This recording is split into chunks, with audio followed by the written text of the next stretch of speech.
बचपन से बहुत बार सुना था एक ही बात कि पैसा ही सब कुछ होता है और जिसके पास पैसा नहीं होता उसका कोई नहीं होता, ना माँ बाप भाई बहन रिश्तेदार, ना ससुराल ना मायका, कुछ नहीं होता है। लेकिन अफ़सोस कि शादी होने के बाद धीरे धीरे ये चीज़ मुझे भी पता चलने लगी और मेरी लाइफ में भी ये चीज़ आने लगी। अब मुझे भी रियलाइज़ होने लगा है ये कि सच में ही पैसा ही सब कुछ होता है। पैसे से ही आपकी इज़्ज़त है। आपके पास पैसा है, आपके शौहर के पास, तो आपके मायके में, आपके ससुराल में, आपकी हर जगह इज़्ज़त है। अस्सलाम वालेकुम एवरीवन, कैसे हैं आप लोग? उम्मीद करती हूँ खैरियत से होंगे। जी अल्हम्दुलिल्लाह मैं भी ठीक हूँ। तो चलिए न्यू व्लॉग आज का शुरू करते हैं। मैं इतने से छोटे से घर में रहती हूँ और कैसे मैं रहती हूँ, लोगों का सवाल होता है ये, जैसे मेरे मायके वाले का भी सवाल है, मेरे ससुराल वालों का भी सवाल रहता है कि मैं इतने छोटे से घर में कैसे रहती हूँ सारा दिन अपने बच्चे को लेकर के, कैसे मैं रह लेती हूँ, क्या मुझे घुटन नहीं होती या मेरा दम नहीं घुटता है ना। ये सारे सवाल लोग मुझसे बहुत ज़्यादा करते हैं। तो मैं आज उनके सवालों का जवाब देना चाहती हूँ, इसलिए मैं अपनी स्टोरी थोड़ी सी आपको बता रही हूँ ताकि मेरी जैसी बहुत सारी औरतें होंगी जो इस तरह की लाइफ जी रही होंगी, लेकिन जो सब्र मैंने किया है शायद वो सब्र आपके पास नहीं होगा। तो मेरे माँ बाप ने चाहे मुझे कुछ दिया हो नहीं दिया हो, लेकिन एक बहुत बड़ी चीज़ मुझे दी है, वो है इल्म। कि मेरे माँ बाप ने मुझे पढ़ाया लिखाया और मुझे अच्छा इंसान बनाया, मुझे इस काबिल बनाया कि मुझे अच्छे बुरे की पहचान हो सके, सही गलत क्या होता है इस चीज़ का फ़र्क मुझे चल सके, पता चल सके। तो अभी जो मैं इस छोटे से घर में रहती हूँ और बिना किसी के शिकायत के, अपने शोहर से मैं कोई शिकायत नहीं करती, मैं कोई दुख या परेशानी में नहीं रहती हूँ। मैं इस छोटे से घर में इतना खुश इंजॉय होके रहती हूँ, इस बात से लोग जलते हैं। इसलिए नहीं जलते, अफ़सोस नहीं खाता कोई मुझ पे, तरस नहीं खाता है कि मेरे भाइयों के पास अच्छी नौकरी है सरकारी, भाभीयों के पास अच्छा घर है, मेरे ससुराल में सब अच्छे हैं, घर मकान उन सब का अपना है, हमारा अपना नहीं है और हम छोटे से घर में रहते हैं। तो इस बात पे कोई तरस नहीं खाता है। वो लोग सोचते हैं, ताज्जुब करते हैं कि ये लड़की कैसे, मतलब कि शादी करके एक छोटे से घर में रहती है और इतना खुश कैसे रह लेती है। लोग जब मेरे घर आते हैं ना, आप यकीन नहीं करेंगे, जब वो मुझे खुश देखते हैं और मैं खुश मिजाजी से बात करती हूँ, उनका अच्छा चाय नाश्ता खिलाती हूँ और फिर खाना वगैरह खिलाती हूँ, मेरे हस्बैंड, मैं, मेहमान की जो भी खातिरदारी होती है हमसे हो पाती है वो सब करते हैं। तो ये सब कुछ देख के ताज्जुब करते हैं लोग। तरस तो कोई नहीं खाता, क्योंकि देखो तरस ना बचपन में सिर्फ माँ बाप का प्यार सच्चा है, शादी के बाद एक शौहर का होता है। और इस दुनिया में सबसे ज़्यादा अगर कोई मोहब्बत आपसे कर सकता है तो बेशक आपका अल्लाह है, उसके सिवा कोई नहीं है।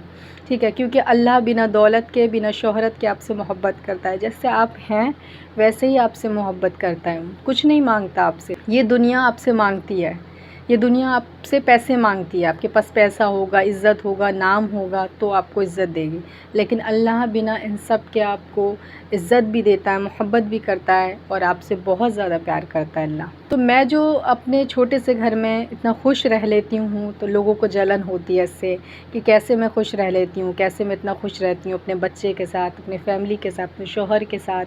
तो इसका सारा क्रेडिट अगर किसी को जाता है तो मेरे माँ बाप को जाता है और फिर मेरे शौहर को।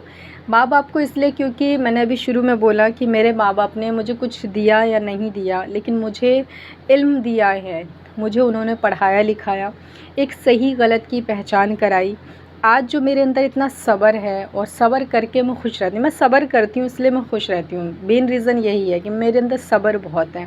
मैं दुख को देख के, परेशानी को देख के चीखती चिल्लाती नहीं हूँ और दूसरों के पास शिकायत नहीं करती हूँ। ये चीज़ मैं आपसे शेयर कर रही हूँ।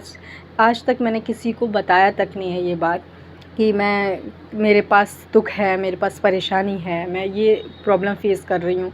मैं कभी अपनी प्रॉब्लम किसी को नहीं बताती सिवाय अल्लाह के। अल्लाह के सिवा, अल्लाह के सजदे में ही रोती हूँ, अल्लाह से ही मांगती हूँ और मैं किसी से अपनी जो दिल की बात है वो नहीं कहती हूँ। सिर्फ़ आपसे कह रही हूँ क्योंकि यहाँ कोई मेरा अपना नहीं है, मेरी ख़ानदान का, मेरी फ़ैमिली का, मायके ससुराल का नहीं है। आप लोग मेरे बहुत ज़्यादा करीब हैं, इसलिए मैं आपसे अपने दिल की बात शेयर कर रही हूँ।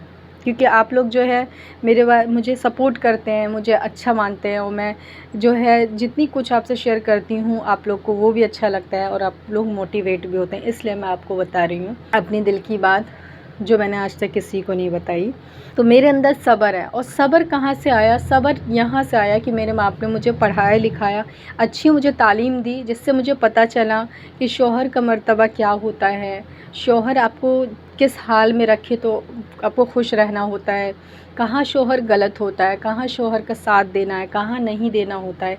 तो ये सारी चीज़ मैंने पढ़ी है। अभी आप मेरे शॉर्ट पे जाके देखेंगे, मैं इस्लामिक कंटेंट शेयर करती हूँ, बहुत अच्छी चीज़ें शेयर करती हूँ, नमाज से रिलेटेड सब कुछ इल्म मेरे माँ बाप ने मुझे दिया है, जिससे कि मैं इतने छोटे से घर में अपने शौहर के साथ, हमारे पास कुछ है भी कुछ नहीं भी है, फिर भी खुश रहती हूँ, क्योंकि मैं सब्र करती हूँ। और सब्र मैंने सीखा है अपने इल्म से। जब मैंने अपनी पढ़ाई करी तब मुझे समझ में आया कि पैसा, दौलत, धन दौलत, शोहरत, मकान, ये सब कुछ भी नहीं होता। इस दुनिया से अगर आप कुछ लेके जाएंगे तो अपने आमाल को लेके जाएंगे, अपने अखलाक को लेके जाएंगे। तो आमाल जो आपके होते हैं वो नमाज, रोज़ा, कुरान, हज, ज़कात, ये, और आपके अखलाक होते हैं आपकी बातचीत, आप कैसे रिश्तेदार से रहते हैं, उनसे कैसे बातचीत करते हैं, यह आपका अखलाक है। अगर कोई आपके सामने आता है उससे आप कैसे मिलते हैं, हंस के मिलते हैं या फिर आप मुंह बना के मिलते हैं, गुस्से में मिलते हैं, ये चीज़ आपकी अखलाक है। तो मेरा अखलाक जो मुझे मिला है वो मेरी पढ़ाई से ही मिला है। पढ़ाई करके मैंने बहुत कुछ सीखा है, क्या सही क्या गलत होता है। यूँ समझ लीजिए मैं उस इंसान से भी हंस के मिलती हूँ, मुस्कुरा के मिलती हूँ और उसकी खातिरदारी करती हूँ जिस इंसान ने मेरी बुराई करी है। और मुझे ये बात पता है कि उसने मेरी बुराई करी है, वो मेरे पीठ पीछे ये सारी बातें बोलता है, लेकिन फिर भी उसकी मैं खातिरदारी करती हूँ, सिर्फ़ इसलिए क्योंकि अखलाक की वजह से। और मुझे पता है कि इस दुनिया से अगर कुछ जाएगा तो आपका अखलाक और आमाल जाएगा। स्टार्टिंग में मैं जो है बहुत ज़्यादा, मतलब शुरू से ही मैं बहुत ज़्यादा सेंसिटिव लड़की हूँ, यानी कि मुझे बुरा लग जाता था कोई कुछ कहता था तो। लेकिन जैसे जैसे मेरी शादी हुई तो मेरे शौहर ने बहुत समझाया मुझे कि किसी की बातों को दिल पे मत लिया करो, कभी भी उस इंसान की फ़िक्र मत करो, उस इंसान की बात को लेके मत फ़िक्र करो, उसकी टेंशन मत लो, स्ट्रेस मत लो, जिसको ख़ुद कब्र के अंदर जाना है और उसको नहीं पता कि वो जन्नती है कि जहन्नमी है। अगर किसी के बात का फ़िक्र करना है या टेंशन करना है, स्ट्रेस लेना है, तो अल्लाह ने क्या कहा है उसकी बातों को सुनो। अल्लाह ने नमाज़ बोला, अल्लाह ने रोज़ा बोला, अल्लाह ने कैसे ज़िंदगी गुजारने बोली है, उसकी बात सुन के उसकी फ़िक्र करो, उसकी टेंशन लो, क्योंकि वही है एक ऐसा जो हमारे दिलों के हाल को जानता है। वो जानता है कि हमारे लिए क्या अच्छा है, क्या बुरा है, और हम क्या कर रहे हैं, नहीं कर रहे हैं। तो अल्लाह की इबादत की तरफ हमें जाना चाहिए, ना कि दुनिया और दुनिया की लोगों की बातों। ये दुनिया और ये दुनिया के लोग, दुनिया की बातें दुनिया ही में रह जाएंगी और कभी ख़त्म भी नहीं होने वाली है। चाहे आप इस दुनिया से चले भी जाएंगे तो भी ये बातें बनाएंगे पीछे में और बुरा बोलेंगे। तो इनकी टेंशन ना लेके हम अपनी फ़िक्र करें, अपनी आखिरत की फ़िक्र करें और अल्लाह की बात करें। अल्लाह ने क्या कहा हमसे, किस तरह से ज़िंदगी गुजारने की, क्या चीज़ अल्लाह हमसे कह रहा है, उस पे चलेंगे तो हमें दीन दुनिया दोनों मिल जाएगा और हमारी दुनिया और आखिरत दोनों संवर जाएगी इंशाअल्लाह। तो बस आज की इस वीडियो में इतना ही। आई होप कि आपको पसंद आई होगी। मैं डेली आपके लिए अच्छी वीडियो बनाती रहूँगी। बस हमारे चैनल को जल्दी से सब्सक्राइब कर लीजिए। जल्दी मिलती हूँ नेक्स्ट वीडियो में एक और अच्छी वीडियो के साथ। जब तक के लिए अल्लाह हाफ़िज़। अपनी फैमिली का, अपना बहुत सारा ख्याल रखिए।